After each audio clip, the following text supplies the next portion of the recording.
Talking with Beecher. Let's go. Mark. That's a good name. My parents thought so. Yeah. You know what Mark means in Latin? It means warlike. All right. That fits me perfectly. There we go. So, Mark how do I say it? Vorderbruggen. Oh, Vorderbruggen. Okay. Yep. All right, cool. And you wrote a book about foraging. More than one book. Yeah. Yeah? Yeah, so The Idiot's Guide Foraging, which came out in 2016. And then this May, The Outdoor Adventure Guide Foraging comes out. And then I've also assisted on a number of other books About foraging. And you have a PhD, you're a doctor? I should call you Dr. Mark? Yeah. Like I said, only my mom and the cops call me doctor anymore. So what's your doctorate in? So physical organic chemistry. So not making molecules, but finding molecules man or God has made and apply them to a problem to solve. Really? And then a master's in medicinal chemistry. Yeah. Wow. And what do you do for a living using that? I am a medicine man. Yeah. So, since 2020, January 2020, I am the formulator, lead herbalist, lead chemist, and dishwasher for Medicine Man Plant Co., a startup herbal supplement here in Texas. Yeah, and how many lines of pills do you have? Are they all pills? Yeah, right now they're all capsules. Okay. Yeah, they're ancient plants, scientifically supported for modern issues. We have 8 out, and then a 9th will be out very soon. Okay, and what are each one of them for? All right, so there is the immune pill, which is to support and maintain the immune system. And you brought me some of those. I really appreciate that. That's awesome. I'm going to try them. Cool. The liver pill for maintaining and detoxifying and strengthening the liver and maintaining the cellular integrity. I need the brain pill for cognition and recall and even some mood lifting, but focus, mental endurance really is the way we look at it. The Stonebreaker pill for keeping the kidneys and gallbladder flushed and free of any issues. Wow. The uric acid pill, which keeps the joints free and flushed of uric acid. The Serenity pill, which is used for confidence and just emotional toughness. Let's see what else. Oh, we got the gut pill to support and maintain both the microflora in the gut and the underlying tissues. So it's for like stomach health, for people that eat a bunch of fried foods, like on Sundays, like me. Quite possible. Or Fridays if you're a Catholic like me with the fish fries. Okay. And that's the whole line? We got the blood sugar pill will be out here soon. Let's see. That's to help with diabetic people? For blood sugar control in general. Yeah. Oh, and we have the blood pressure pill. Yeah. Ooh, okay. So, and that's to maintain the circulatory system with the benefits of blood pressure. And all of these are plant-based? Yeah, plant and mushroom. Plant and mushroom, yeah. And no synthetic or unnatural. I try and recreate what you would have gotten from the medicine man 14,000 years ago. Okay. So like in one case, we needed a preservative because one of the ones had flaxseed in it. Right. And normally you would go and get like butyl hydroxytoluene or something like that to keep the food preserved. But I found an extract of rosemary that meets all the FDA requirements for a food preservative. And so that's in there, yeah. This really interests me. I have liver problems. I think it's because I drank a lot. But also, I was a fighter for a long time, so I took some pain pills, just because I don't think I ever was addicted to them, but I took them for a long time because when I'm on pain pills, I didn't hurt. And then I felt, oh, this is good. And then I stopped and thought about it, and I was like, I eat a lot of pain pills, and I just quit, Probably a good plan. So all of your stuff is plant-based. All of it is for your health. And how did you figure out that this would help those particular problems? Were there trials? Yeah, so my particular formulations, yes. I have a large, through the whole foraging Texas and all that, and I have a huge following. And so I'd say, okay, who has liver issues? All right, try this and see what, and report back sort of thing. But the actual formulation I base on scientific studies that have been done by other people. Okay. So there is actually a lot of scientific studies on a lot of plants and mushrooms. So going back into the 80s or so, up before the 80s, there wasn't that much, but in the 80s, people started to realize, hey, maybe there's more to plant biochemistry than caffeine. You know, maybe there's some other stuff in there that actually does something. It's like, whoa, there it is. For sure. I really believe that could solve a lot of the human issues is from the earth. Mm-hmm. Yeah, you know? But I'm not a vegetarian. Are you a vegetarian? Oh, hell no. I'm a hunter. I'm ancestral. Okay. So nose to tail, animal eating and, you know, wild harvested fruits, vegetables, nuts. You kill it, you eat everything. Oh, yeah. Yeah. Yeah. Head cheese and liver and kidneys and brain. Yeah. Okay. All right. I think a lot of the modern health issues are the fact that we have a body adapted for a world 40,000 years ago. Okay. Trying to make it fit in the modern world. So let me ask you this. What would you say to people that, like I always say, well, 40,000 years ago, people lived till they were 20. There's my dog. Anyways, he's going to ruin a bunch of these. But anyways, listen, 40,000 years ago, people lived till they were 20, not till they were like we live to where we're 80 or 90. I like you, man, but what you're showing here is ignorance of our past. Okay, so that's why I asked. In fact, if you look at the skeletons, the mature skeletons, they go up to about age 76 or so. Really? Basically, the issue was a very high mortality rate of babies. Right. So if you made it to 3, there was a good chance you'd live into your 60s or 70s. Really? Yeah. But from 0 to 3 was a hard time. And there were cultures that wouldn't even name the child until they were, Nah, you're kidding. Yeah. Really? Yeah, because it just was, we'll see what happens. So how did you look? I read your book, which isn't really a reading book. You have to go and check this stuff out. It's a recipe book, and it tells you what trees and plants and what do you call roots? Tubers usually. It depends on tubers. There could be a rhizome, a root, or a tuber. The underground portion, depending. What's biology. the difference? So a tuber is generally a bulb or a swelling where the plant has specifically stored starch for later on in its life. Radishes, carrots? Yeah, radishes. Yeah, carrots are root. It's a taproot. Okay. Yeah, okay. So a rhizome is where you have a mother plant, and then she sends out roots, which then new plants pop up off those. So it's thicker than a standard eating. When I say eating, I mean the plant eating, not us eating. Right. But as opposed to the fibrous network spiderwebby roots that just come out from the plant to suck up the water and the minerals from the soil. Wow. And what made you interested in this? I have a little bit of an idea from reading a bit of your book. Yeah, so it was something my family did. Your whole family did Yeah, this? so growing up, so both my parents are children of the Great Depression. They're in their late 80s, still both alive, still healthy up in Minnesota. Right. But one of the ways the small farming communities got through that terrible time was a knowledge of wild edible plants. And growing up, so my parents have 3 boys. I'm the middle child, but all 3 of us were born within a 2-year period. If you go from birth to birth, so we call them Irish triplets. This was very hard on Mom because we were 3 very active, strapping boys, And so she quickly found that if she gets us out in the woods for at least an hour a day and wears us out, but it became an education. And as we were out there, we'd be gathering, the roots and nuts and mushrooms and greens and stuff like that for food later on that day. And then she said, if I had a toothache, Grandma would apply this tooth onto it and that sort of thing. And so it was part of our growing up, and not just with my mom, but my dad and aunts and uncles and grandparents. And it just the knowledge was there, and it was just given. It was That's fantastic. And people don't pass that anymore. Yeah, my mom was actually horribly embarrassed by the fact that I teach these classes. Why? Because it's like, they'll know we were poor, and it's like, Mom, hey, you're not the only one. yeah, but being poor and getting through it is a huge thing, Mm-hmm. Yeah, and it's a good thing. Yeah, we were blessed in that, we kind of realized we didn't have everything that everyone else seemed to have. Right. But we never felt like we were, desperately lacking.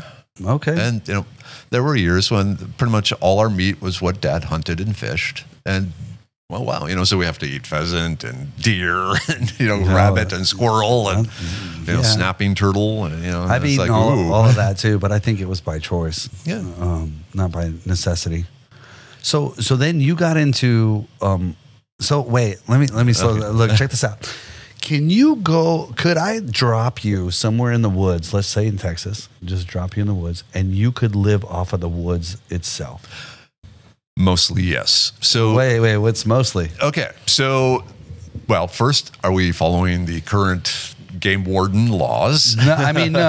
Yeah. Well, no, let's not get into that. Okay. So part of it is there's all sorts of vitamins and minerals and antioxidants and medicinal, antimicrobial, all that sort of stuff. The hard part is calories.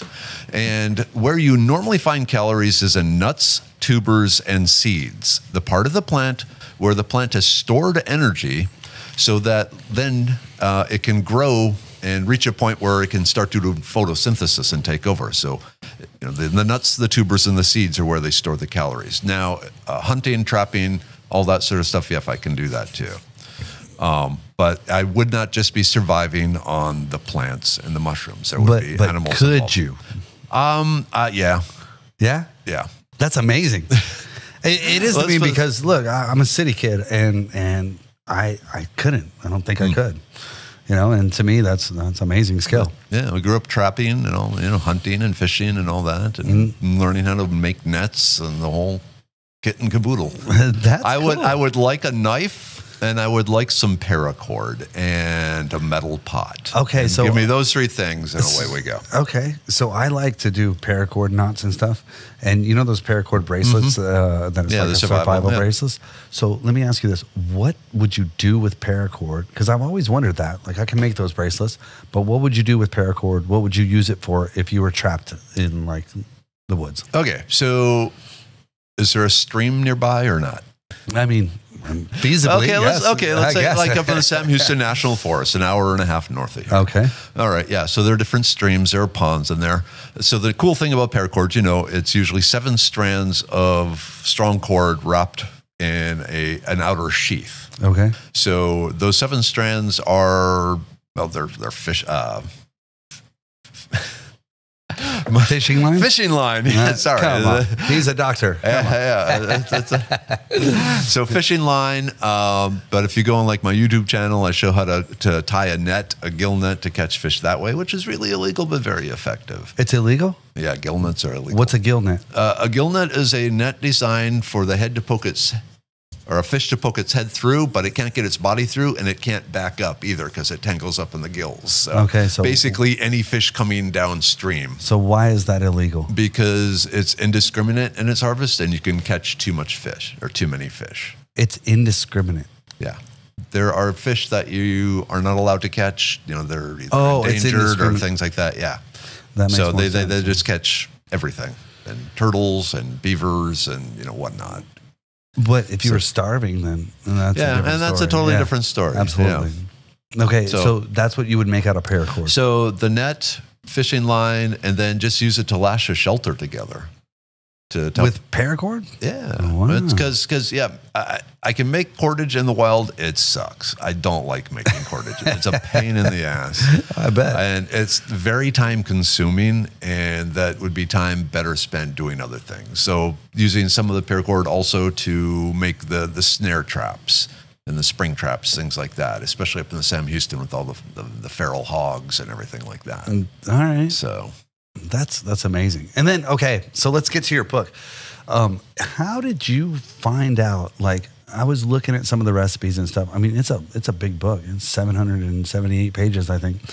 And every tree, like all kinds of trees that you think, oh, that's not edible. Do you show like, oh, you have to boil this one for 45 minutes or do something like that to this, and then you get these nutrients out of it. How did you find all this out? Okay, first you're making it harder than it needs to be. Okay. So yeah, there's no plant that you boil 45 minutes for. So I just wanted to mention that because a lot of people have this weird fear that with forage foods you have to cook it in some really hard exotic ways, and it's like no, it's like you use this as a spinach substitute substitute. You use this as a coffee substitute. You just treat it like your normal foods. All right. But again, a lot of it goes back to studying different ethnobotanical records, historical records. What did the Native Americans in the area do?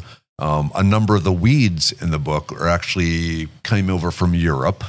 Like dandelions and plantain and sow thistle and some of these that what we just think are naturalized because they're all over the place weren't originally here, but they came over from Europe, where usually because they were used as food or medicine in the people's gardens, and they brought the seeds with them.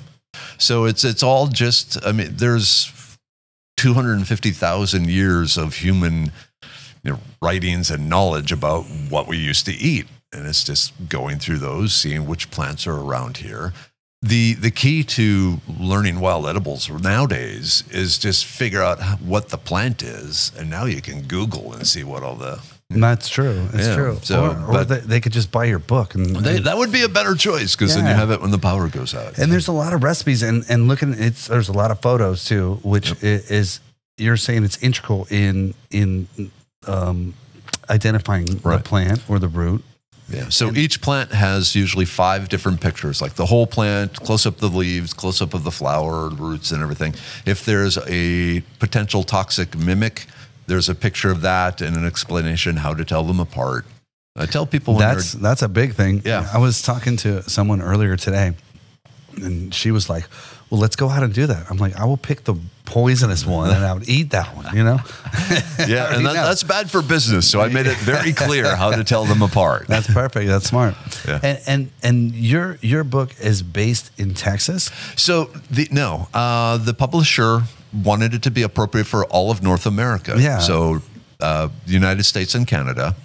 They did not fly me or give me any expenses to travel, so I had to focus on just plants I could go out and get photographs of. But remember, plants don't just stick to a geographic boundary; they follow ecosystems. Right. Texas has 14 ecosystems. The only one that has more is California, and they have like 16. But where I'm going with this is there are plants that are found in Texas that are also found in places of lesser importance. So I focused on the plants that are found both in Texas and everywhere else. Yeah, I was hoping that it was for the whole United States, not just Texans. And in fact, there's for each plant, it has a range map showing like which states it's found in, which Canadian provinces. Because some like Utah and Arizona are a little on the special side with, it's this desert. So, and Nevada.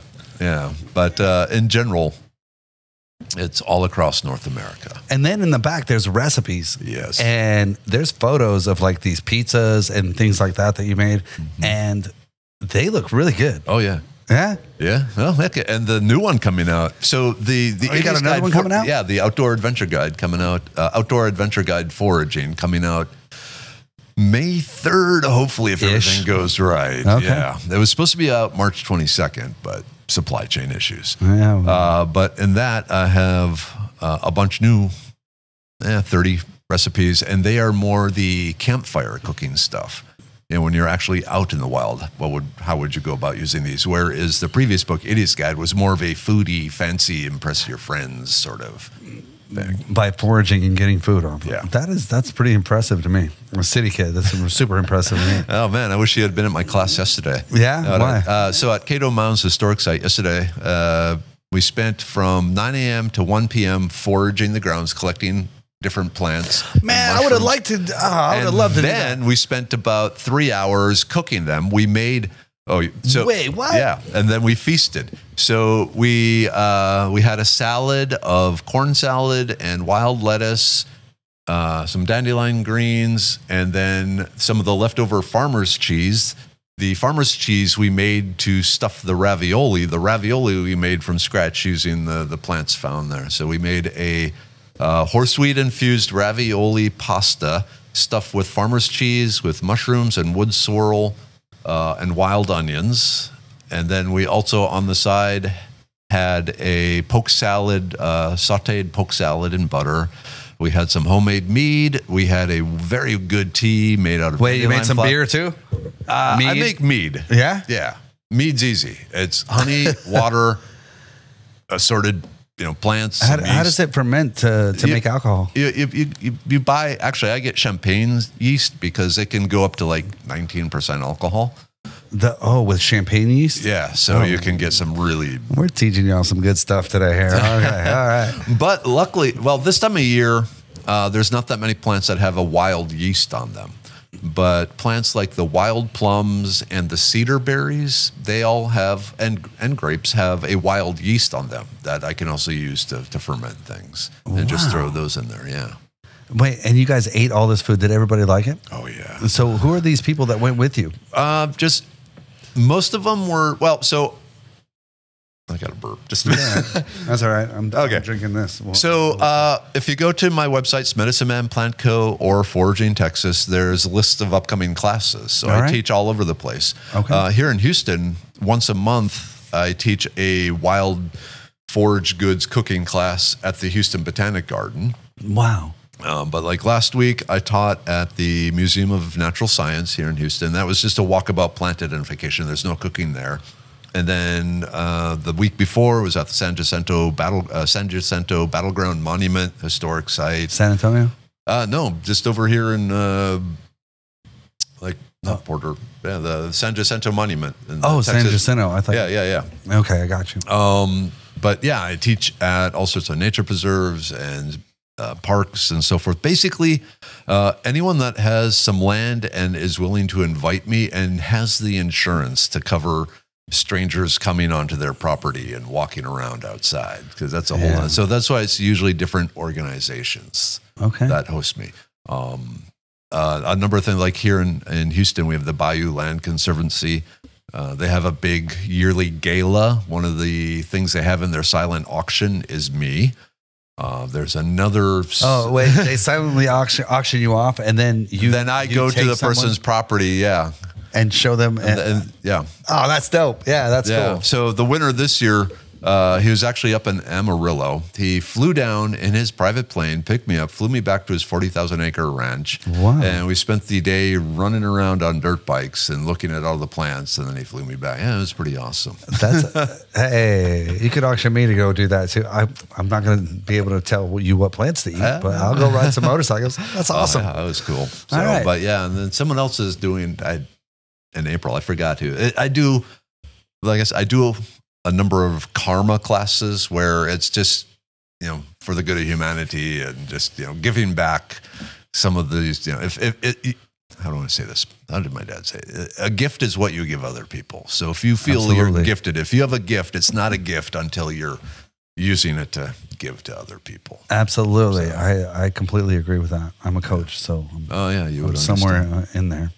Okay, so I asked you to bring me one of these, and I'm glad you did. It's awesome. What is it? Explain to me. Okay, so what is unfolding here is a bandana, but it's not just any bandana. It is special. Yeah, it is the Wazoo Survival Company bandana. Wazoo Survival is a Houston-based get you back home from the wild, but they've also progressed into get you back home from your day in the city. Sort of daily carry, everyday carry type stuff you can keep in your pockets, in your belts, on your watch, on your wrist, things like that. But the foraging bandana, it was they approached me and Dr. Nicole Appelian from the History Channel's Alone. She was a 2-time contestant on the show History on Alone. And they sat us down and said, okay, if someone was, what are the 12 most important plants someone would need to know in North America? And she and I went back quite a bit, back and forth, and we decided on these. And so on the bandana, there are, it's actually interesting. There are drawings, full color drawings of 12 plants and one mushroom. The drawings are actually from an 18th century German botanical guide. And what? Yeah. So these drawings are from 18th century? Yeah.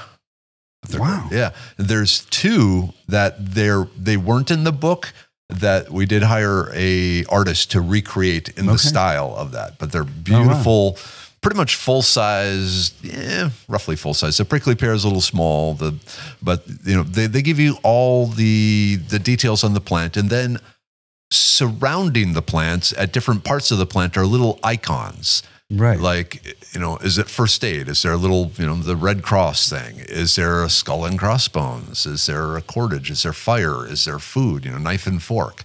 So it's to show you what parts of the plant you can use as food, what parts you can use as medicine, what parts, if possible, can you use to make cordage in the wild, which I hate, but it was really important skill.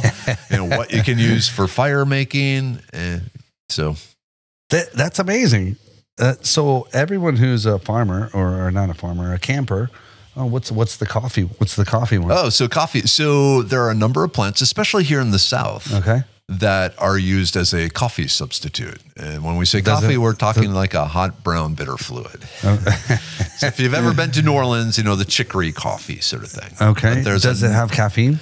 No. That's why it's hot brown bitter. It's usually used to extend the coffee one does have with something that doesn't dilute the flavor. Now, the Texas and Louisiana and basically the Gulf Coast region is blessed with the one plant in North America that supplies usable amounts of caffeine, and that is Yaupon holly. Okay, what does Yaupon holly look like? It's a small tree. It has a mottled gray, smooth bark, and then it has a lot of thin branches coming off it, and each leaf is about a little bigger than a thumbnail. Okay. The leaves are alternating along the stem, so it's kind of zigzagging along the stem. The edge of the leaf is what we call a dentata or tooth, so it has kind of a scalloped, rounded edge, little bumps. Right. Think like molars. The vein structure is what we call pinnate, where you have one center vein down the center of the leaf, and then the other veins come off that like branches off a Christmas tree. Okay. This is the one starting November. It's covered with tiny red berries that the birds flying back from Mexico right now are now currently devouring as they fly over the Gulf of Mexico and they start eating these. But the leaves have approximately half the caffeine concentration of regular green tea leaves, the Cincinnati tea, but they don't have any of the tannic acid, which is what makes tea bitter if you overbrew it. So usually I'll just take a handful, throw it in my 32-ounce insulated mug and pour a bunch of hot water on it. And then through the day, I just keep adding water to it all day long and extracting all the flavor and the caffeine, but it never turns bitter. And then in the morning, I throw the leaves in my compost bin and I'm ready to start the next day. So that's like your coffee. That's my coffee. It's half my coffee. I also do really like coffee. Yeah? So I start with the coffee. I like coffee too. Yeah, and there's a lot of health benefits in coffee, actually. Yeah? Yeah. Like, for example? So the caffeine, it is a mood lifter. It is a mental stimulant. Most people are familiar with that. But there's also very good for your heart. It's loaded with antioxidants. So it helps with like the high density lipids, improve the concentration of the high density lipids, which are the good lipids. It helps suppress the low density lipids. Now, that being said, the ideal dose, they say, for the American, with the average American being around 165 pounds a day, they say it's 2 cups of coffee a day. Bullshit. Yeah. and it's not, the one concern they worry about is if you have too much coffee, especially later in the day, you start impacting your sleep. Absolutely. Which has its own health issues. So that's why, I stop after about 10:30 with the coffee and switch over to the Yaupon holly, get a little to noon, and then nothing after that. Because all the caffeine has been extracted up by then from the Yaupon holly, but all the good other flavonoids and stuff are still coming out. Yaupon holly. Yeah. I'll try to put a picture up of that while he was explaining it to you, the leaves and stuff. And then what else can you do with this, with the foraging bandana? Okay, so, all right, it's a bandana, it's a basket, it's a head wrap, it's a sling, it's a weapon. Oh, yeah, I can put a rocket in it. Exactly, it's bandana flail, It's a water filtration device. It is a tea bag. The inks that we used are all food safe and very high quality. I have one, the test one we washed 18 times without any fading. Wow. So, and you made it food safe purposely, because we want people to use this, like I said, to filter out the pine needles from their tea. or to carry their berries, or to strain their ravioli that they made, things like that. Make the cheese. It's amazing, dude. Hey, what about this do not eat? Okay, there are parts of plant, right, like on a dandelion, the seeds, the little make-a-wish and blow. Yeah, because I've heard dandelions are poisonous. Oh. When you're a kid, that's what they tell you. And then I saw dandelion pills, and I'm like, wait, I heard those are poisonous. No, dandelions are an amazing food. Yeah? Yeah. Good for you. Very good for you. Medicinally and food. Okay, pop quiz time. Okay. All right. Oh, man, I'm going to fail. All right. He's a doctor. How deep in the ground do you think a dandelion root goes? Oh, so it's got to be something amazing because you asked that question. Smart. 6 feet. That's You're a lot. halfway there. 12 feet? 12 feet. Yeah. A dandelion left alone. So dandelions are what are called nurse plants. If you have abused bare soil, every time it rains, the water-soluble minerals in that soil get leached deeper and deeper into the soil, so other plants can't grow there. Dandelion shows up and says, I got this, guys. It sends a root down 12 feet, and it starts sucking all the minerals that got leached deep down in the soil back up, brings them up into the leaves. So the leaves are very, very high in minerals. And also because of the trace minerals and plant chemistry going on, there's a lot of the vitamins in there. It's as far as the nutritional vitamin and mineral thing, the dandelion leaves are amazing. The plant then dies. The leaves lay on the top of the soil. The root decomposes, through 12 feet of it. One of the things that decomposes into is a thing called humic acid, which is a giant molecular sponge, which then traps the minerals and doesn't allow them to leach deeper. So it revitalizes the soil, brings all the vitamins and minerals back into the soil so other plants can then grow and take over again. But we can harness, so the leaves are edible, the root is edible, the stem is edible, and the flower is edible. And then the root, the leaves, and the flowers are also medicinal. The plant itself is a little bit on the bitter side. So usually it's mixed with some sort of vinaigrette dressing if you're going to eat the leaves, because the tongue has a really hard time tasting bitter and sour at the same time, and sour overrides bitter. All right. So that's one of the tricks for the dandelions is a nice vinaigrette dressing, and then mix it with a few other things. The root has a long history of being used as what they call a blood cleanser. And what this actually means is it's a very potent diuretic. So that makes you pee. Okay. The French slang name for dandelion is more or less the pee in the bed plant. But the root, if you've ever had chicory coffee, like in New Orleans, and it's kind of rough. I describe the chicory based coffee in New Orleans as kind of like the cheap whiskey you were buying when you were in college. The $5 for a liter stuff. Yeah. Now, if you roast the dandelion root and make a tea from it, it's the smooth whiskey. It's the maker's mark. Yeah, it's the good stuff. But the roots of the dandelion, they're very long, but they're not as thick as the chicory. A chicory root can be almost 3.5 inches across. The dandelion root usually is only about 1 inch across. So it takes more dandelions to make that coffee, but it's a much better coffee. So dandelions are super good for the soil, for the planet, and for us too. Yeah. Well, and then the flowers. What is the do not eat part? Well, the seeds, the fluffy seeds. Okay. It's just a texture issue. It's like eating a cotton ball. So it's not poisonous. It's not poisonous. It's just like, I just licked a cat. Wow. The flowers also, lots of ways you can use them. We used those in the tea yesterday in the class I taught. You just drop the flowers in the hot water. Growing up, they would make fritters. You would dip the flowers in some pancake batter and then deep fry them. Kind of like a dandelion funnel cake sort of thing. Really? Really good, yeah. Really? They also have a medicinal property in them that they are good for damaged skin. They speed up the healing in damaged skin. I have two. Damaged how? Like if a road rash from a motorcycle crash, or insect bites, or minor burns, sort of thing. Or even a cut or a gash or an abrasion sort of thing.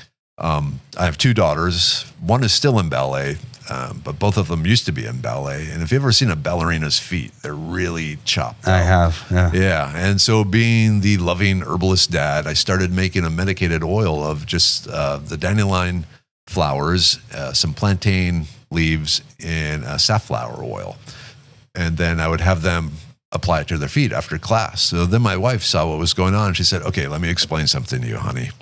You got to stop doing this. They need to damage their feet to build up the calluses so they can go on point later on. Okay. And it's like, oh, damn, the one good thing I was able to do for my daughters. Yeah, but I mean, you came up with that on your own. You could sell that too. Yeah, well, no, and again, I did not come up with a long historical record. There's, I mean, the actual written medicinal plant books go back to 6000 BC.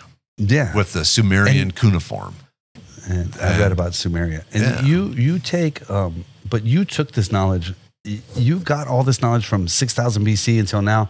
I mean, what you could put together and put it together in all of this stuff. Yeah. It interests you that much? Oh, hell yeah. Man, it is super interesting. You know, I know Joe Rogan. I'm in the fight business. You know what I mean? Yeah. And have you ever watched I forget his name, but the Paul Stamets, the mushroom guy? That was one of the most interesting ones. He explained how the world is alive today because of mushrooms, and it made sense. Oh, yeah. Mushrooms are fascinating. Paul Stamets is fascinating. Yeah, I have all his books. Oh, yeah? Oh, yeah. It was fantastic.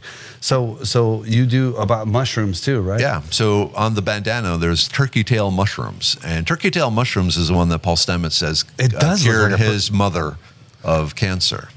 Oh, but I was going to ask you about that too. Yeah. So there's a lot of scientific research. Again, with my master's in medicinal chemistry, my PhD in physical organic chemistry, I need scientific proof before I'm going to say this plant does this or this mushroom. Or this plant could do this. Yeah. Right. Yeah. Right. Could Absolutely. do this. Yes. Hello, FDA listeners out there. So the turkey tail mushroom that has a long history of being as an antimicrobial. So you can use it internally or externally. You make a tea from it to fight bacterial infections. There's some indication it's antiviral, and there's indications that it's anti-cancer. So there's actually a number. There's around here, there's the reishi mushroom. But these reishi mushrooms are found around all over the more hot areas of the world. In China, the reishi mushrooms were considered the mushroom of immortality, and they were only allowed for use by the emperor and his loved ones, because science has found that the reishi mushrooms are antibacterial, antiviral, antifungal. They don't want any other mushroom taking over their dead tree. Wow. There are 2 commercial cancer medications made out of it. One is shown to prevent the regrowth or reduce the chance of a tumor regrowing, after they've been cut out. And then the other helps protect the healthy cells from the damage done by chemotherapy drugs. The chemotherapy is basically you're trying to poison the body, but poison the cancer cells before the healthy cells get killed. And so there's a compound in the reishi mushrooms that they found that helps maintain the integrity of the healthy cells in the face of the assault of the chemotherapy drugs. But if you think about that, it's not just chemotherapy drugs that it's protecting against. It's protecting against any sort of chemical assault. Right, right. So my own personal thing, I have what I call my elixir of immortality. All right. Which is reishi mushroom, burdock root, elderberry, some self-heal are the main ones. And lately, just because of some old injuries, I've been putting turmeric in it and a little black pepper. But like the reishi mushroom, that's there for the anti-cancer properties and the antifungal properties and the antiviral properties. And then the self-heal's in there for pretty much the same thing. The burdock root, that's in one of the components in the liver pill, it's been shown to help speed up the action of the liver. So remember, the liver is the garbage man of the body. It's getting rid of all the gunk and the bad stuff and sending it out the body. And so the more quickly it can do that, the less time these chemicals and these other, the toxins can do damage in your body. So it's in there just to help me stay detoxified. Wow. And then the elderberry is in there because it has been shown to help strengthen the immune system, especially on the white blood cells, the antibodies. If you are taking the elderberry, it's shown most people it basically causes the release of the white blood cells to occur more quickly and in greater numbers than without it. So do you believe that we could solve a whole lot of medical issues that doctors. I have a bad outlook on a lot of doctors in hospitals because it's a money thing in America. But do you believe that we could get rid of a lot of that through eating the proper plants? Yes, but I love this question because it gives me a chance to. You smiled like you've heard it before. Oh, every time. Shit. But no, this is a certain thing. So you said eating plants. I want to go back a step farther. First, living your life in a way that ties into the evolutionary body functions that we developed to survive in a world 40,000 years ago. The modern medical industry, a lot of it is consumer driven. And what the consumer wants is a pill that they can take and then keep doing what they were doing. And that doesn't work. It doesn't work. And so the doctors, they're kind of, if they want to survive in practice, they gotta keep the customer happy. And what the customer wants is, I want to continue to sit on the couch eating Doritos and just give me a pill. Yes. And so I never blame the doctors on it. It's in the end, it's society, going this way. That makes sense. That makes sense. But so when I talk about caveman stuff, another pop quiz for you. Okay. How many ice ages have humans been through? And how many ice ages have the evolutionary branch that created humans? So going back 2.5 million years, how many ice ages have they been through? I think humans have been through none. Wouldn't we have died? Maybe one. 5. Man, I'll tell you, I have no idea. Okay, 5. Humans, Homo sapiens, have been through 5 ice ages. Okay. Going back to 2.5 million years, through the earliest monkeys that started figuring out, whoa, if I rub these things together, I get fire. Yeah. So we've been controlling fire and chipping rocks 2.5 million years, but there's been 12 ice ages. We are designed for an ice age world. The ones that survived were the most fit, or the most fit for that sort of environment. So there's a thing called intermittent cold therapy, and it's basically exposing yourself to cold temperatures on a daily basis. This can be as simple as taking cold showers, or whole body immersions in ice. Wim Hof, you've probably heard of him. He's the Iceman. Look him up. Oh, all right. But and his whole thing is, look, from an evolutionary standpoint, we were freezing our asses off a lot of the time. And so one of the things it does, you have 2 types of fat cells in your body. You have the white fat cells, which is what most people, when they think of fat, it's the little marshmallow, with just big white glob of fat. And that is our body's way of, when we have excess calories, storing them for later on when we might need them. Because, as a hunter-gatherer, there's, good times and bad times. And so the body evolved itself to, if you have some extra sugar, some extra calories, let's store this stuff away in a way that's fairly hard to access, so that the body doesn't take it until you're heading into starvation. That served us well back then. Nowadays, very few people are lacking calories, and so we have excess fat cells.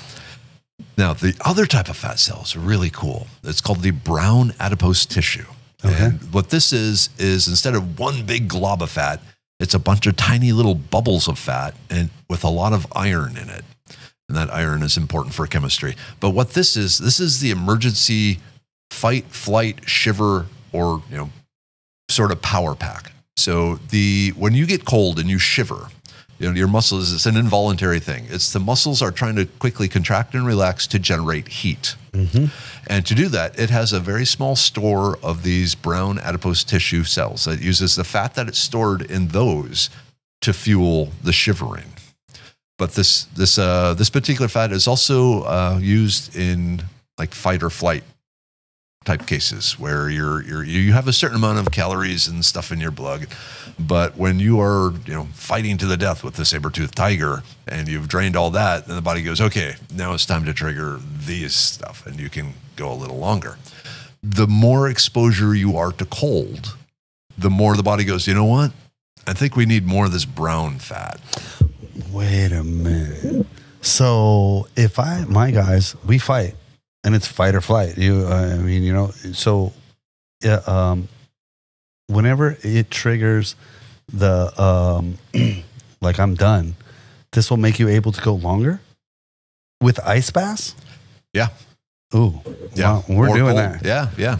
So look up Wim Hof. Yeah. Wow. But, or cold showers or any other things. Right. I do the cold showers. It's brutal. So, I used to have a morning show. I just ended it 2 weeks ago, but it was from 7:15 until 8 a.m. every morning, and all year round, even when it was like 14 degrees out, I'm just standing in shorts and a t-shirt and barefoot out there. Because I've acclimated to that, and I've trained my body to, this is it. I liked it. It felt great. But one of the things it does is, so now when you're eating excess calories, which we all do, I mean, it's Girl Scout cookie season. Who can resist Girl Scout? Yeah, I'm good. I bought 12 boxes. Amateur. Yeah. But yes. Yeah. Oh, they got this new one, the adventurer ones. Oh, those are good. But anyway, so the body, instead of storing it in the fat, in the gut, in those bad places, a lot of the adipose tissue is along the shoulders and neck. For whatever reason, life decided. Maybe, when a saber-toothed tiger is biting you, it's going from the neck. From and it gives you a little more nutrition, or a little more protection there. But yeah, so it gives you more energy and quick release energy. And the fat that would have, like I said, gone to your waist, if you're doing it right, it's there in quick release when you need it. It helps if you, like I said, you get out in the cold. There are different levels. The colder you go, the less time you have to spend in it. Like if you are the warmest, basically you have to be under 64 degrees for this to start. That's not very difficult. Yeah, get under 64 and with 64, basically just wearing a short and t-shirt. So letting your skin, letting your body let that soak in. And so if you just keep your, it's expensive, but if you keep your AC set at 64 degrees and don't do anything to warm up. Man, here in Texas, your light bill would be $8,000 a month. Yeah. But if you go to the ice bath things, then it's just a matter of minutes every day. Yeah. And just jumping in there. And a lot of us, I've heard of a lot of health benefits from ice baths. Yeah.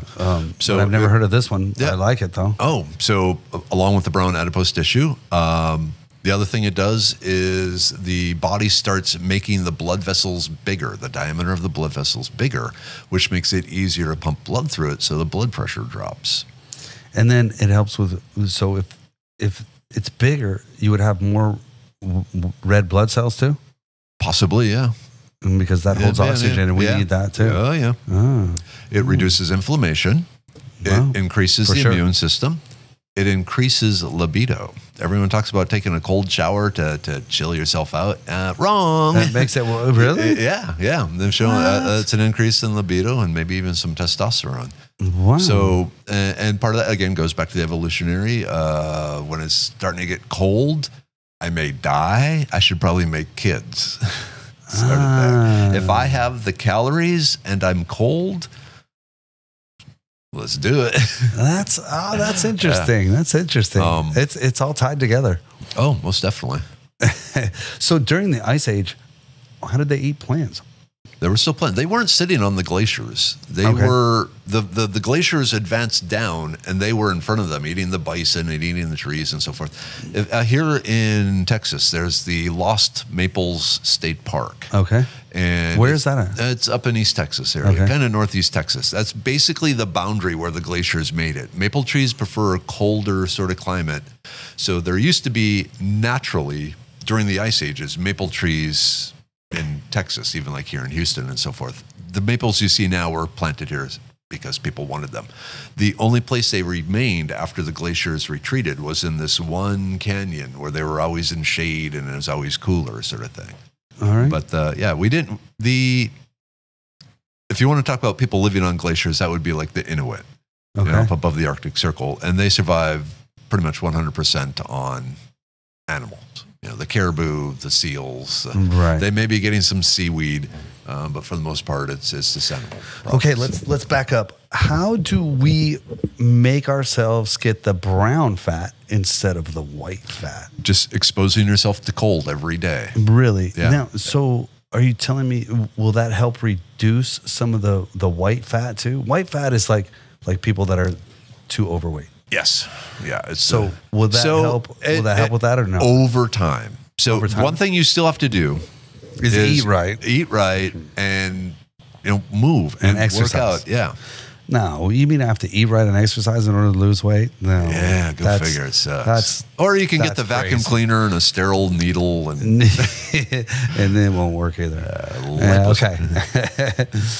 Okay. Yeah, because once you've made a white fat cell, it's very hard to get rid of it because the body goes, you need this. This is, nowadays we have a pantry full of food. We didn't used to have a pantry full of food. Mm-hmm. And what really sucks is one of the things that we evolved is almost like taste buds in our gut.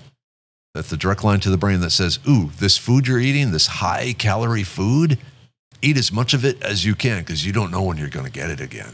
That's true. So, but you know what I attribute cravings. Yeah. Yeah. I mean, I crave it too, but I eat like one meal once a week. I eat some junk, like Sunday's my day. Cheater meal. Yeah. But what I attribute a lot of it to is price.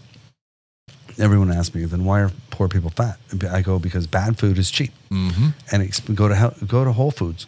One bag of groceries this was 10 years ago, was $75. Yeah. But I can get $75 worth of junk food. It'll be a whole basket full, you know? Mm-hmm. And that's a problem. I think that's a big problem. Yeah. But healthy food takes effort to produce and prepare. That's true. One of my rules, or rules of thumb is try and minimize the number of machines involved in your food.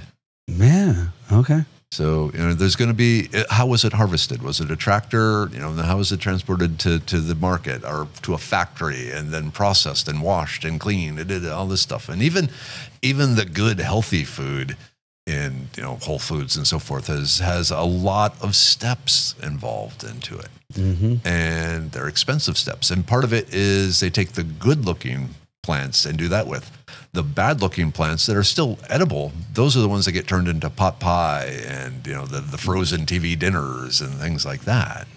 So none of it gets wasted, but how much does it get processed? And if you want the good looking, a lot of the food in the markets was specifically bred to look good over a long period of time, from the harvesting to getting it to the consumer without it spoiling. So when we see it, we want to buy it. Yes, because if we see it kind of wilted and nasty, no, I don't want to buy that. Yeah. Wow. I mean, but we still eat it and other things. We just don't know it. Yeah. Because we don't have to look at it. That's amazing, dude. Yeah. How did you figure all this stuff out? I'm older than I look. Hey. Just lots of studying and reading and being involved in the food chain and everything. And it just, you start putting the pieces together and go, wait a minute. Yeah. And it all makes sense. Is there anti-aging stuff? Oh, hell yeah. Okay. For example? Berberine.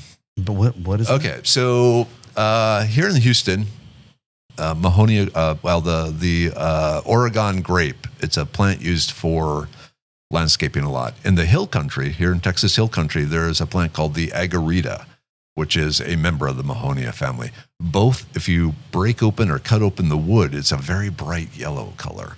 That bright yellow is due to a chemical called berberine. It has a long history of being used as an antimicrobial agent.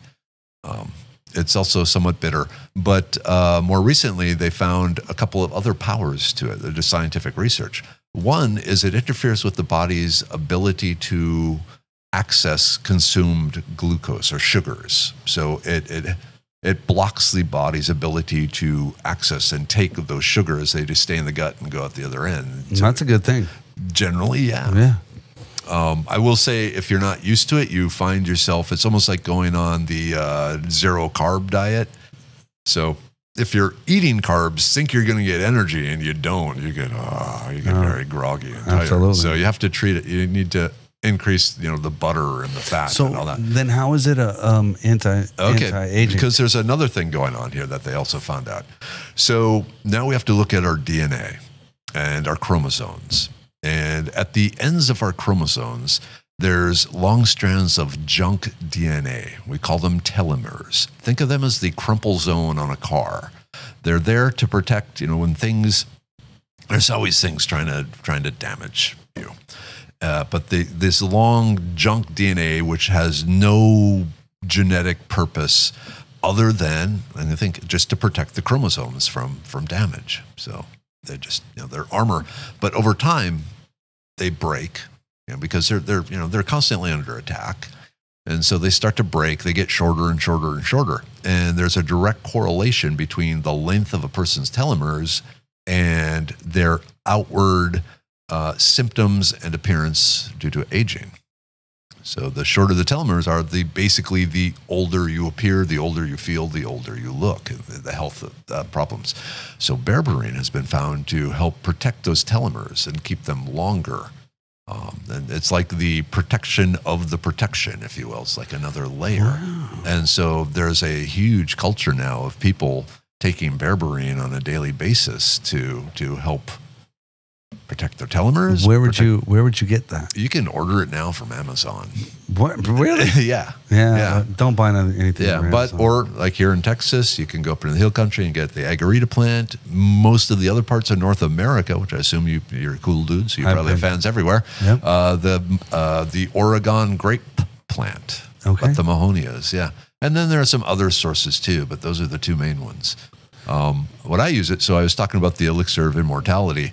I use that as the swizzle stick and stir it up, because the berberine, it's more alcohol soluble than water soluble. Okay. And like I said, it has kind of a bitter taste, so it does make a very good bittering agent in cocktails. I like how you roll. Yeah. Okay, so in order to get as many benefits from and live healthy with plants, I mean, how much do you have to eat of these things per day? Oh, that's a great question. No one's ever asked me quite like that before. I always ask people, because it's like, well, you should get 800 milligrams of vitamin C. You should get this of vitamin D, this and this and this and this. I mean, I eat 6 meals a day, but that's a lot. You know, like how do we do that? Okay, first off, Medicine Man Plant Co. All right. Medicine Man Plant Co. Co.com. Yeah. Okay. So, and on there, it has all the different herbal supplements and then all the scientific studies that I used to create them. They're designed to have the proper amount of plant material or mushroom material for the average American of 165 pounds. Okay. So if you are 50 pounds less, take one capsule less. If you're 50 pounds more, so if you're basically over 200 pounds, 211 pounds, add another capsule during your dose. But a lot of it has been figured out through just testing. How much do you have to give the person before you get measurable results by science? As far as incorporating, the actual wild plants into your diet becomes a little more difficult. But you've heard the saying, "Let food be thy medicine," right? Yeah. Okay, I take it a step farther. Let gathering food be thy medicine. Right. So going out, getting the plants yourself, gardening if you have to, foraging if you can. And so there's a lot of health benefits of just being outside. For sure. Mental and physical. For sure. And then even social, because a lot of people, they don't have enough property to constantly get lots of food from their property. So all my neighbors know me as a guy, if they don't put down fire ant killer, I will keep their yard free of weeds. And then it's even far, I've been living in the same house for over 20 years. Awesome. Everyone knows me. And they see me working on my yard and so forth. And so they've asked me to help them design landscaping plants, and stuff for that. So we'll get all these plants, put them in, and then, okay, now let me explain why I picked these plants. Okay, you can use this as a spice, this is a medicine, this is a food, So, then can I have some now? Yeah, and since you have extra, could I have some? Yeah, exactly. That's fantastic. And just trying to, we have a surprisingly food secure neighborhood. Yeah, that's awesome. So that's great. I'm just doing this sort of thing. But like I said, I look at it as a whole package. You said just food, but it's not just food. It's what you do with your body, how you move, what you're doing every day. And I say, like, foraging or even gardening is kind of like doing Pilates out in the wild outside. You're bending, you're twisting, you're lugging heavy things around, you're in the sun, you're sweating. Occasionally you're running really fast, even what you've encountered. So, and it's just a full body workout. It's what we used to do. If you look at people, now about 150 years ago, when we were still mainly a farmer-based society, we were eating the same amount of calories back then as we are now. but they were moving and working and burning them off, and they were all rail thin and just grip strength and core muscle strength, because their life was their workout. There was no need to go to the gym because you were outside. You were hauling water. Yeah. Both my parents and their farms, they did not have electricity until they were 14. Whoa. And so they had, the pumping the water and the firewood and the coal and, and the bales of hay and the milk cans and all that. And, I believe that has a lot to do with the spreading of the flu, the pandemic. It's when I was a kid, it was go outside.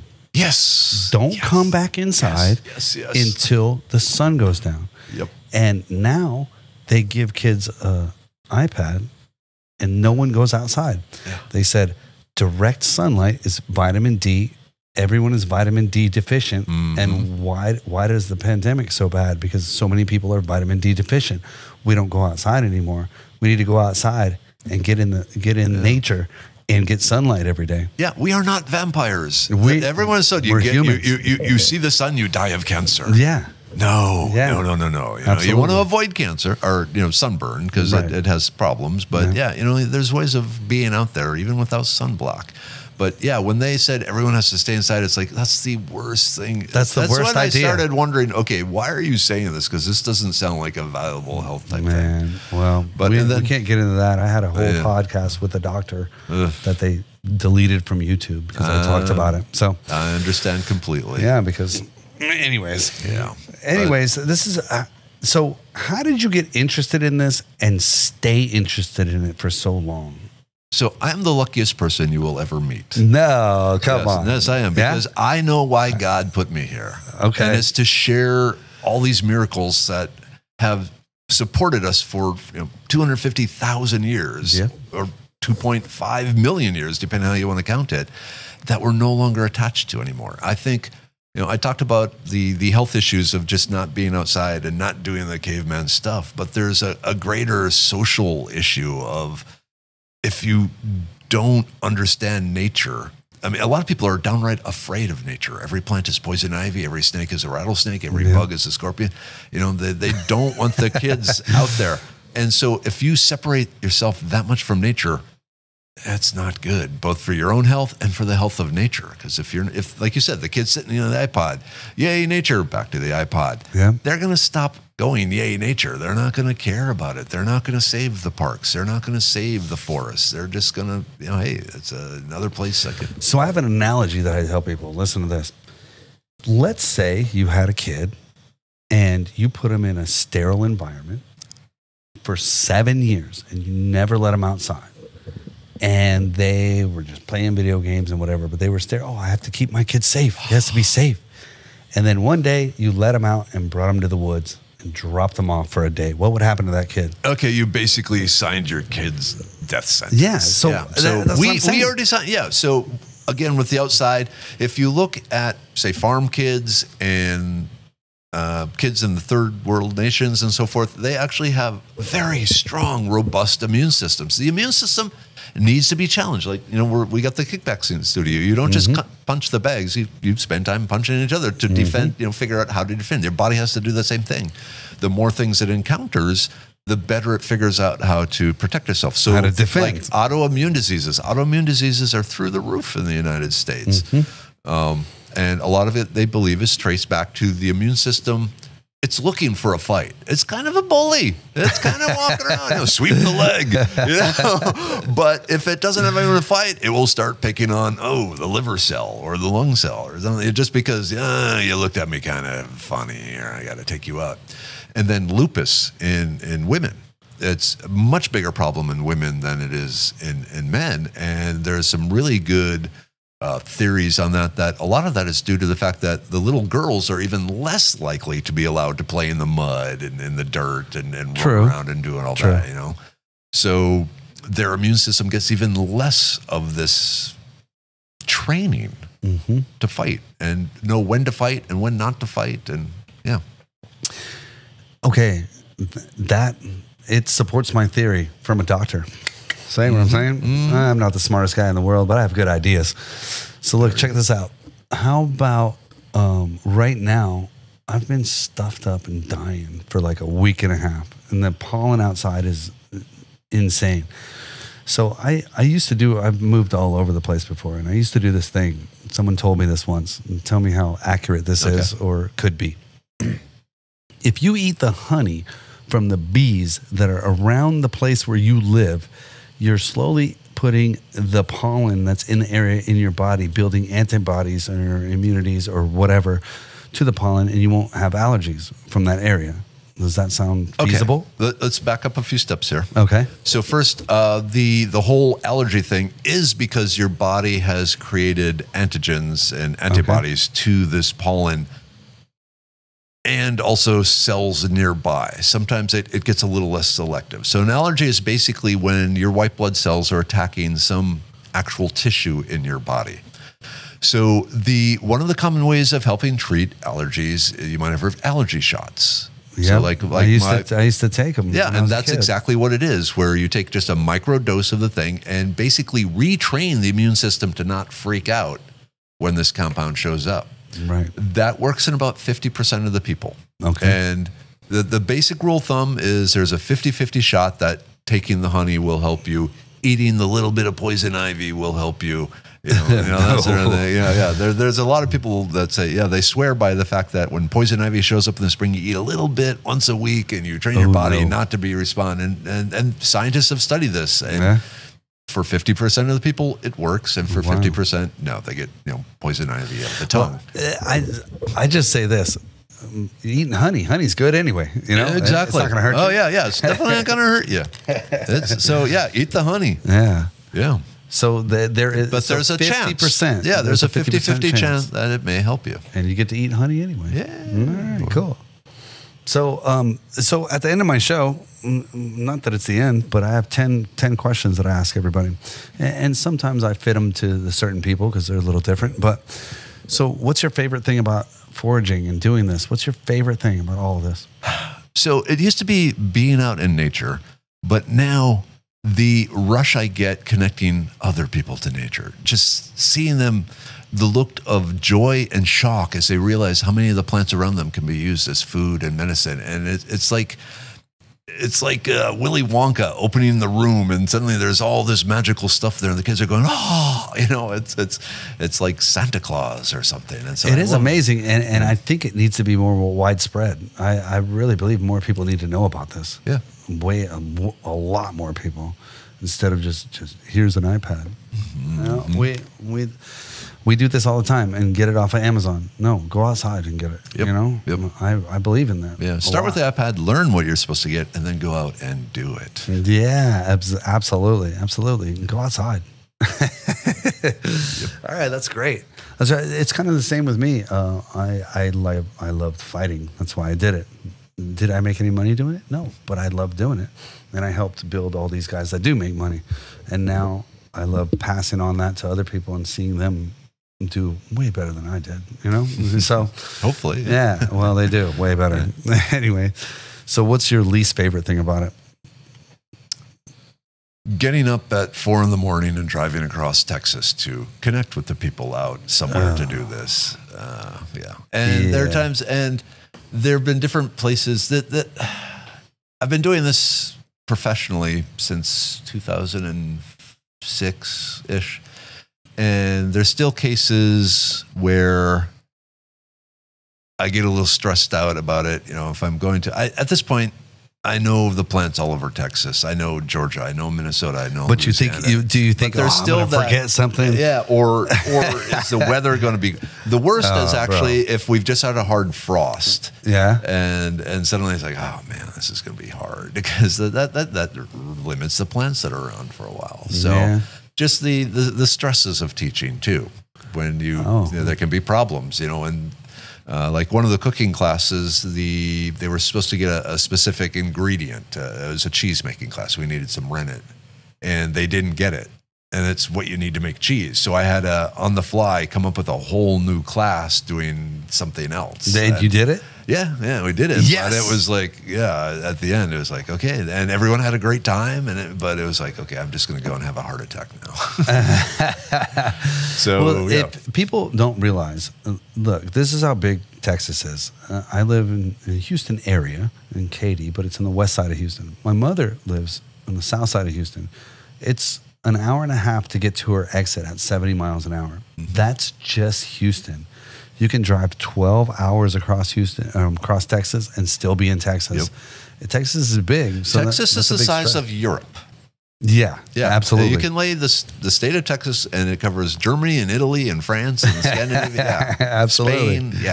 Yeah. All right. Yeah. So waking up early to go, it stresses all of us, man. Yeah.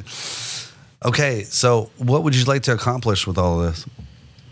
Reattach people to nature. Like I said, that's what I think my purpose is here. Help people understand the miracle that this world is, this awe. Everyone said there's no miracles. No, just look at a leaf.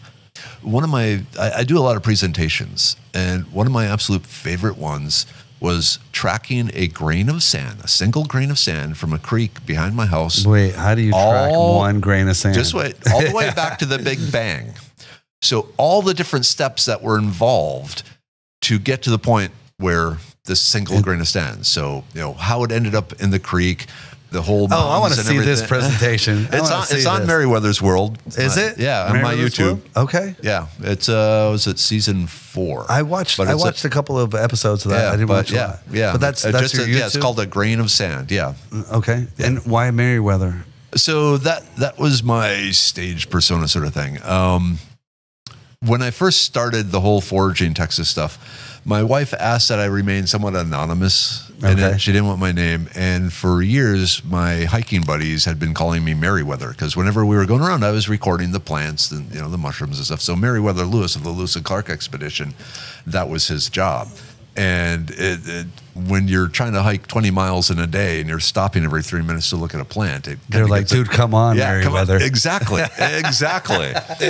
And so when I started it up, it's Merriweather, and it was kind of fun. Because at the time I worked for the oil industry. Yeah. And what I was doing was using my knowledge of plant chemistry to come up with environmentally friendly replacements for traditionally bad oil field chemistry. My first patent, you even did that in the oil field? Yeah, my first patent was using cinnamon as a corrosion inhibitor. Wait, you have patents? I have 16 patents, yeah. Wait, you have 16 patents? 16 patents. That's amazing. What? And it's okay. So one of them was using cinnamon to protect oil field equipment from acidic damage. So one of the things, when an oil well kind of gets old, they'll pump acid down to kind of dissolve the rock and get the oil and gas flowing again. And it's very damaging on the very expensive equipment and tubulars and so forth. And so traditionally they use some pretty nasty stuff to protect it. And I came up with the one that uses cinnamon. It was the first environmentally friendly acid corrosion inhibitor that was used, and that was around for 10 years, before other things finally got it. Now they have other things that are they not as environmentally friendly? So another one, because guess who came up with them? Yeah. So another was basically some very specific sugars, linked sugars produced by a bacteria that we found. And it has the atomic molecular structure to bind to metal and then prevent other things like oxygen and acids like and stuff. Anti-corrosion? Yeah. What? Really? Yeah. So are all of your patents plant-based? So there's plant-based, there's bacteria. I have a sand consolidation thing where it started out with a particular bacteria that when it is fed urea, it basically pees out cement.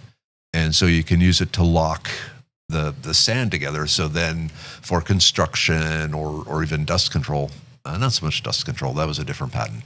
So that was really cool. But then we figured out what the enzyme was, and there's a bean called the jack bean, and it actually has a large amount of that, just the enzyme. Because when you have bacteria, you got to keep the bacteria alive, and that's complicated. But with the enzyme, we figured out how to just take the enzyme and mix it with the sand and basically urea, and suddenly you had a block of cement. And what? So we would do stuff with that, yeah.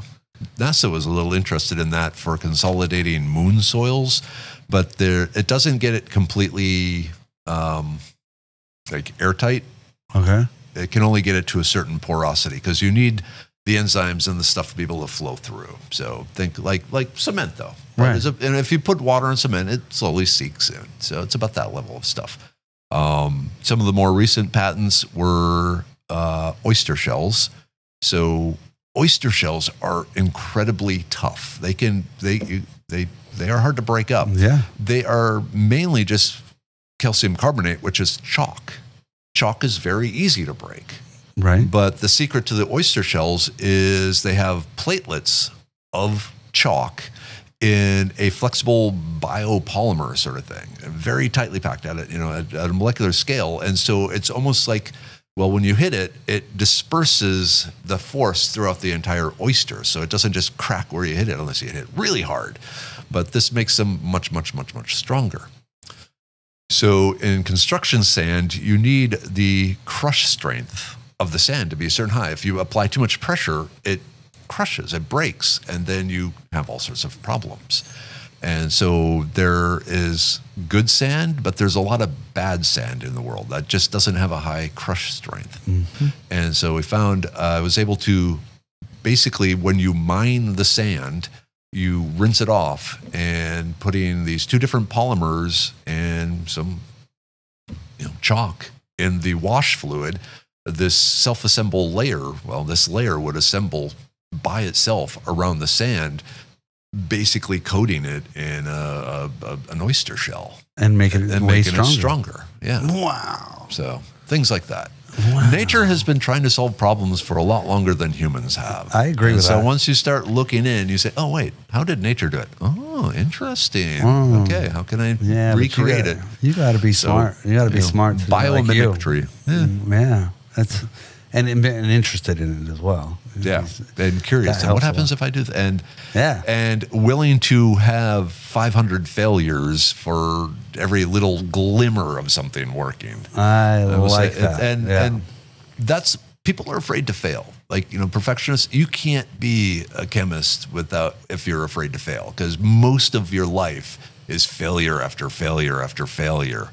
But then you just have to analyze a failure, figure out why it might have failed, and then, okay, the next time, what can I do to try and avoid that? So that's amazing. That was the main lesson I was trying to teach my girls is don't be afraid to fail. Be afraid of not learning something from your failure. Did y'all hear that? I'm pointing right at the camera. I don't do that. I'm pointing right at the camera. Y'all hear that? Yeah, I like that. That's great. It's what got us where we are today, heading to the moon again. Yeah. Wow. Okay, so what's your favorite patent that you have? Probably the oyster shell one. Yeah, that one was the most creative, and that one was was it the funnest to figure out? It was. It was a lot of work, but so one of the things I'm a chemist by training, but I'm also very much a junkyard engineer. Yeah, and so a lot of what I was trying to do, there wasn't even equipment to do it. So I had to come up with different ways of testing this stuff. And part of it was quickly getting results so you can move on again. So if it took 3 days to test one sample, that was no good. If it took 15 minutes, that was good. So coming up with the equipment to quickly crush the stuff and using an audio sensor to tell when it was being crushed, and then sieving it out and measuring the particle size and all this sort of thing, and just that was fun. You're tying all this stuff in. That's super interesting. It just is. I like that. So any chemists out there, any beginning chemists. Okay. Science fairs are your friend. If you have this big task that you got to accomplish, figure out, okay, part of it is screening a whole bunch of different ways, to see which thing works.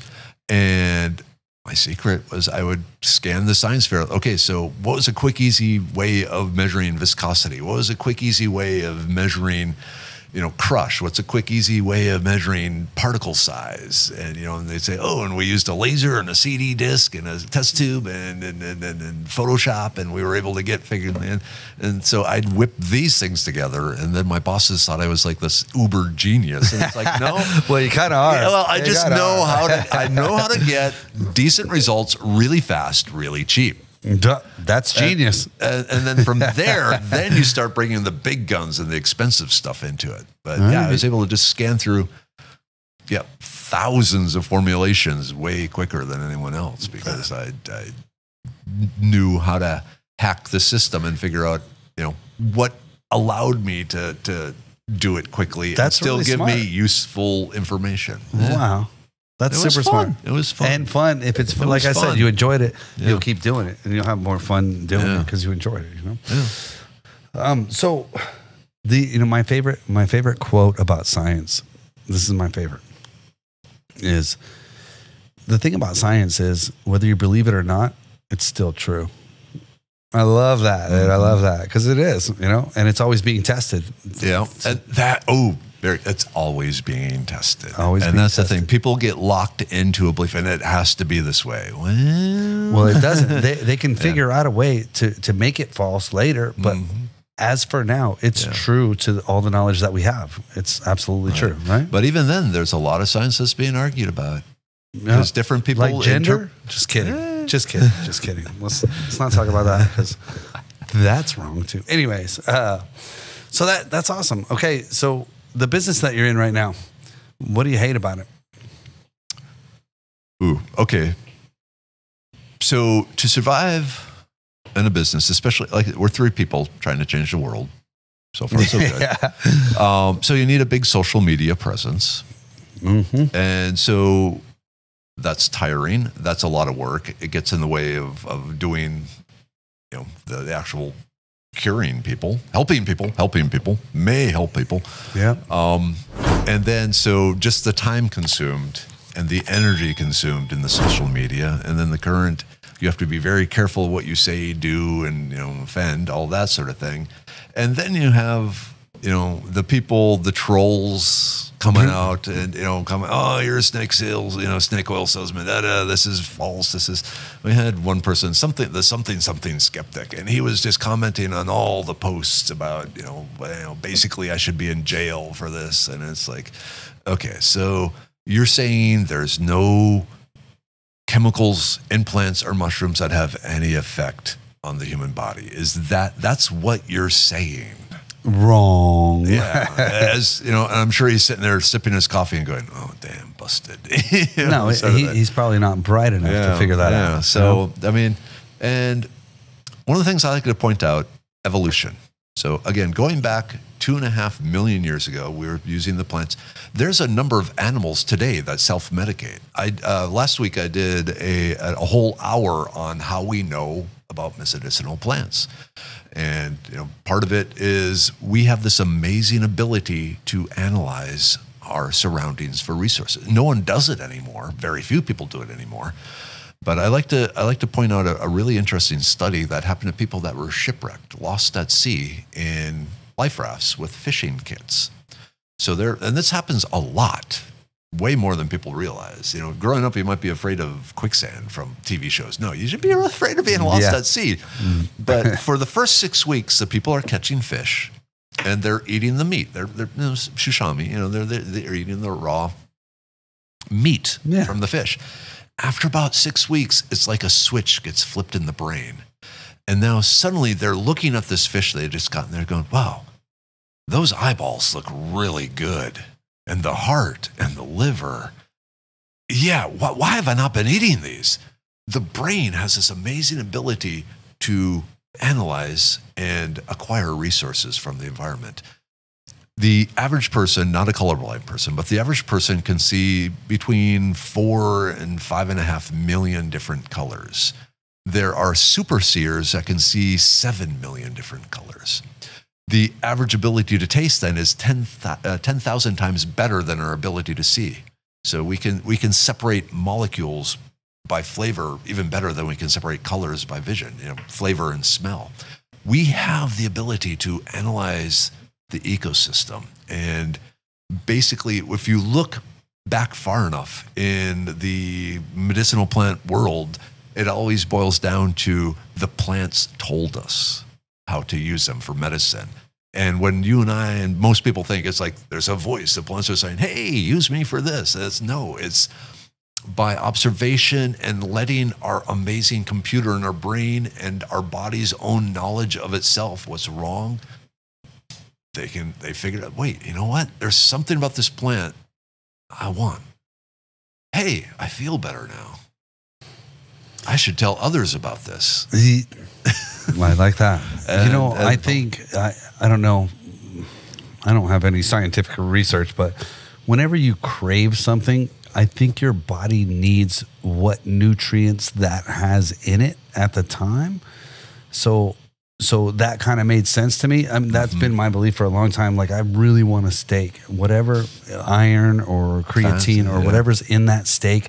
I think your body needs that. So you crave that steak or whatever it is that you crave at that point. Culturally, it was very common for women to have pregnant women to have a desire to eat clay and dirt. Really? Why? What's in clay and dirt? Minerals. Okay. So it was a mineral deficiency, and their brain was saying, you know what? You need minerals for two. Dirt. Yeah, that dirt. Yeah. So no, in fact, one of the things the Medicine Man Plant Co., one of the things I want to come out with is a clay pill. It's just a white bentonite clay. That was traditionally the most common sought out dirt for the people to eat for minerals. You could call it a mineral pill, though. Just list the minerals in there, because I don't know if anybody would take a clay pill, but you know how people are. They don't look past, oh, it's a clay pill. No, but look at all the minerals and stuff that it helps you with. Yes, absolutely. And detoxification. I need to talk to you about some of that after the show too. Okay. I'm going to get some. I need some liver stuff, I think. I got the liver pill. Yeah. And what is it comprised of? So what do you think? Oh, sorry to interrupt you. What do you think about milk thistle with your liver? That is one of the components of the My man. So the milk thistle seed, it has shown to stimulate the action of the liver, but also we're going to say it helps protect the structural or the cellular integrity of the liver. There are a number of poisonous mushrooms in the world, and the way most of them work is they have compounds in them that when they get to the liver in its process of getting rid of it breaks it into new molecules, and these new molecules that it's broken it into are extremely poisonous to the liver. Like, it starts immediately destroying the liver, and you usually have, maybe if you're lucky, a 3-day window where if you survive that 3 days, the stuff will flush out.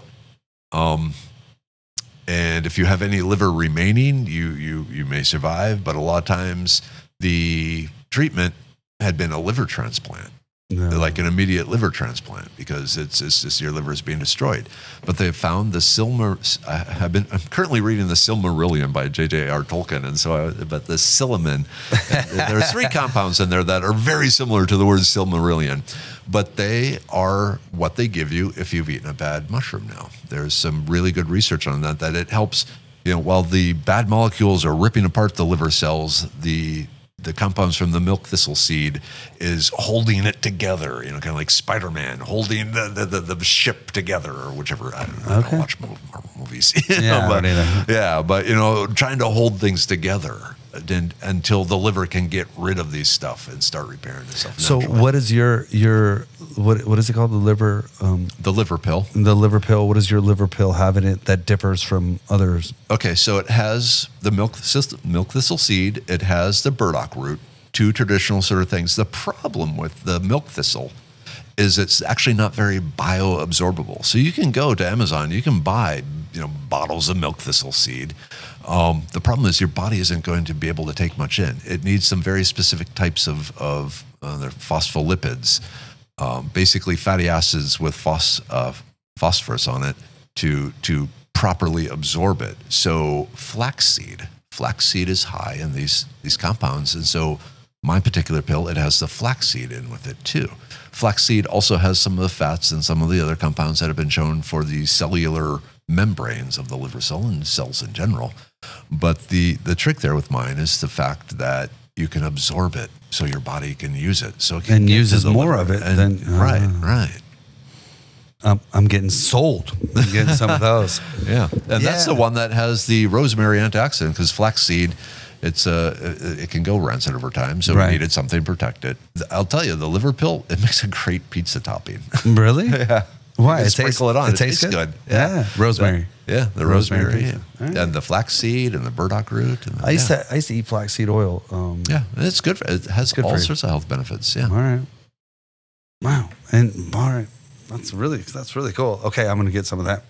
Okay, so I have to preempt this question because everybody says their family, and everybody loves their family. I know that. Okay, but what in life do you love more than anything else? What do you love? Let me think on this. The Milky Way.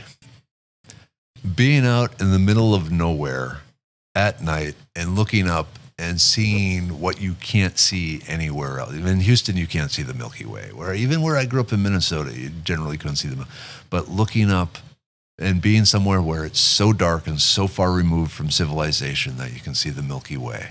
And just think, for most of the human race, that's what they saw at the night sky. We are so deprived of the beauty of the night sky. And I've been in places where you could read a book by the light of the Milky Way. It was so bright. And it's... You ever seen the Northern Lights? Oh, yeah. You have? Oh, yeah. Where? Yeah, up in Minnesota. In Minnesota? You can see it from Minnesota? Yeah. Really? I thought it was just Alaska. No. There's some... Yeah? Yeah. But again, I never have. night sky, I want it's to. amazing. It's spiritual. Yeah. It really is something. You think that we as humans are detached from the universe now? Mm-hmm. I agree with you, We are. and I agree that I am too, a little bit more than I should be. Yeah. You know, I think we all are detached from it. We're all in our own little world that's locked in these boxes. With you know? comfy chairs and flat floors and and computers. air conditioning. Yeah. And since computers came out, computers for sure. Yeah. Yeah. You love the Milky Way, our universe, our universe, Our our galaxy. Yeah. So, how about other universes? You believe in that? Yeah. As a scientist, I pretty much have to. Yeah, I mean, it's a could be. It's never. I mean, we don't know. Yeah, we don't know for sure, but it's like the many worlds interpretation of quantum mechanics. And so I had to take a lot of quantum mechanics in grad school, and basically, anytime there's multiple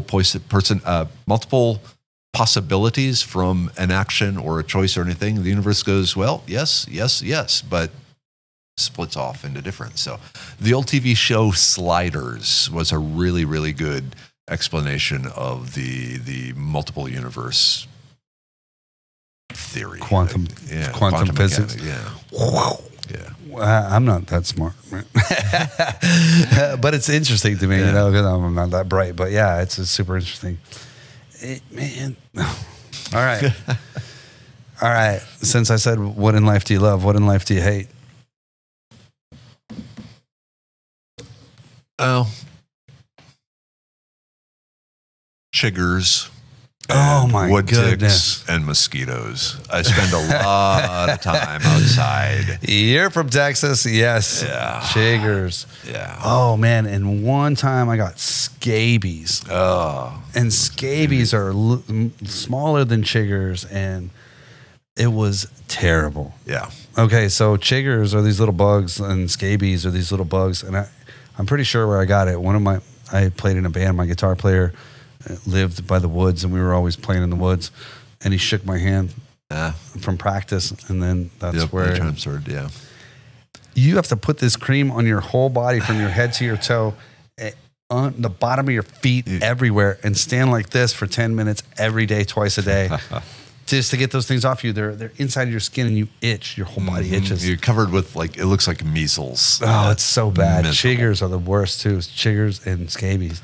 And mosquitoes in Texas look like hummingbirds. Yeah. Now, Texas really doesn't have Lyme's disease, the really bad disease that's passed by wood ticks. Okay. But we have a wood tick that passes a disease that makes you allergic to red meat. No. Yes. And that terrifies me. What is the disease? I don't remember the exact name, Well, but the end result is, when you eat meat, you get a horrible nausea, diarrhea sort of thing. No, I don't want that. I don't want that. No. That terrifies me because I love Yeah. Yeah. I like red meat too. Yeah. Wow. Okay. So if I were to ask your friends or people you hang out with or maybe anyone, what's your favorite saying? He's always saying this. Damn it, or whatever. I don't know. Whatever it is. What's your favorite saying? There's two. You have two? There's two. So there's oofta. What? So what the oofta, hell is that? It's a Minnesota exclamation of really anything. Oofta? Oofta. From Minnesota? From Minnesota. Yeah, Minnesotans are weird. Yeah. You too, Troy Jones Jr. in Minnesota. So think of it as my mom hates when I use this explanation or this as like the Minnesota F word, but you can use it in polite society. Oh. It's like, you just finished something exhausting. It's like oofta. Or someone just told you really bad news. It's like oofta. Yeah, and that's commonly used in so it was Minnesota? for me growing up, and it just became part. And I've taught so many people down here oofta, like where I used to work and so forth. Everyone started saying it. Was so you didn't get in trouble for saying the F word, right? Yeah, for sure. And then the other is okay. So what else do we got going on? Apparently, I didn't even realize I would be saying that, but when I had my own show, it was a live interactive type thing every morning. And when things started, when we kind of got to the end of one topic, it's like, okay, so what else we got going on? Yeah. And it became, people started pointing out my segue catchthings sort of thing. Okay. So what else we got going on? And I find myself using that, whenever you're up, with a group of friends or off doing it, your things are starting to, tone down. Okay, what else we got going on? And it just, he said it. Oofta. Yeah. Oofta. You mother oofta. No, I cuss too much. Yeah. But that's good. That's a good answer. All right. So if you didn't do what you did now, what profession would you do? I'd probably be back as some sort of formulation chemist for either consumer goods company or even the oil field. Yeah. So, for a while I was using my knowledge of plant chemistry to redesign paint strippers and make environmentally friendly paint strippers and things along those lines, construction equipment, adhesive removers and that sort of stuff. It was interesting, but it wasn't helping people like I had always planned on doing. But it put food on the table. Yeah. And had health insurance, which was, kind of nice. I don't know what that is. But I don't either. So it's Absolutely. like my health insurance is don't fall over, basically. Yeah. Me too. Yeah. Wow, that's amazing that you wanted to help people and now you're doing it. Yeah. That is amazing. And looking back, everything I did up to here was an important lesson I needed to know to get to this stage. Yeah. So that's a great outlook because, most people are I'm in it for the money. I'm working for the money. Well, I don't make enough money helping people like I want to. So I'm going to go and work in the oil field because I make more money doing this. And I don't give a shit about that. I just need to make more money. Yeah. And that's a bad outlook. Yeah. Yeah. Well, me too. You got, wife and kids, and you gotta put them first. Yeah. Yeah. It's true. That's true, but you're still doing it, and you're helping people, and I'm helping which is people. fantastic, and I appreciate that. Like I said, I'm doing what I'm supposed to be doing. Yeah, so that's perfect. If I wasn't doing this, I'd probably be swallowed by a whale. And God has a way of saying, "Okay, let me explain things to you." What a whale is doing up in Spring, Texas, I don't know, but that's pretty much a sign. Well, yeah. I went down to the ocean and got swallowed by a whale. Yeah. It was just meant to be. Yeah. Okay. So, what profession would you never do? Like, no matter what happens, I would never, ever do this. Whoa. That's a tough one. Because I'm trying to think of what would just bore me to tears. Maybe an accountant. Yeah. An accountant? Yeah. Looking at numbers? Looking at numbers, sitting at a desk. That's me too. Same. Yeah. Like, even in the oil field, at least I was out in the oil field a lot, out there. Sitting at a desk all day looking at a computer screen, which is what we call writing a book. But, but again, that's for a purpose. But the accountant, I couldn't. Yeah. Bookkeeper, accountant. Any paper pusher, no. I'm the same. Go in the same square office for 8 hours a day, leave, come back the same day, come back to the same office every single day. I mean, I come to the same gym and everything, but we get to do different things and move around, and we get to punch each other too, which is fun. Hey. But yeah, I'm the same way. We can't do it. I mean, if it half was in the office and half was going somewhere else, okay, I like it. All right, perfect. Yeah. Okay, so the last one's kind of a deep one, all right? At the end of your life, when it's all said and done, everything's over, how would you like for people to remember you? He helped me. Yeah? I love that. Yep. In what context? Any context? Any context. Exactly. Yeah. I agree with that. That's awesome. So That's awesome. You're a good dude, man. And really smart too. Really smart too. You know, I meant to bring this up earlier, but I think that parents have a lot to do with pushing you to be as smart as you could be. And there's a little one sentence in your book. I have your book up there, by the way. I thought that looked familiar. There's one sentence in your book where it says your mom told you something about this plant. And I believe that your parents are what pushed you into doing this. And if you don't push your kids to do something positive, they'll do something, whatever they want, which could be bad, you know? Oh, yeah. So I really believe that happened with you. Mm-hmm. And to put things in perspective, my father, he's 87, 88. Oh. He's out turkey hunting right now. Yeah. But yeah. So when he was 3, he came down with polio and lost the use of one leg. He has one leg is just a stick. Okay. And this had a lot of problems. But being a very avid hunter and fisher and all this sort of thing, one of the things he realized is there's a lot of physically challenged people that were healthy at one point and were hunters and fishers and really loved it. But then they were in a motorcycle accident or they fell off a roof and ended up paralyzed and they can no longer get outside. So he set up a group called Capable Partners, which was able-bodied people helping the physically handicapped people get back out doing the hunting and the fishing they loved. Awesome. And originally, like I said, it was motorcycle accidents and roofers were the two things. And then Desert Storm happened, and suddenly we were having all the military people coming back with all sorts of things. And that's when Capable Partners really took off. And now it's a 501c charity group based in Minnesota. He gave talks in front of Congress about it and all this sort of thing. And this is a high school education who loves just going outside and hunting and fishing and all this sort of thing. But he understood how important it was for other people to be out in nature and the healing and the strength and the confidence it gives. Me and my brothers would be some of the early capable side, the able-bodied ones. Imagine taking a group of blind people goose hunting. Boy. And you work with them for a long time before you do it, and gun safety and all this stuff. But then when it's time, you say, okay, up 2 degrees, over 3 degrees, pull the trigger now, because you're standing behind them. Right. And one out of Wait, you were serious? Yes. Blind people hunting with a gun? Yeah. Very controlled situations. Yeah, and actually through Capable Partners, they have certain blinds set up that are only for the handicapped hunters and stuff. Yeah, in Minnesota there.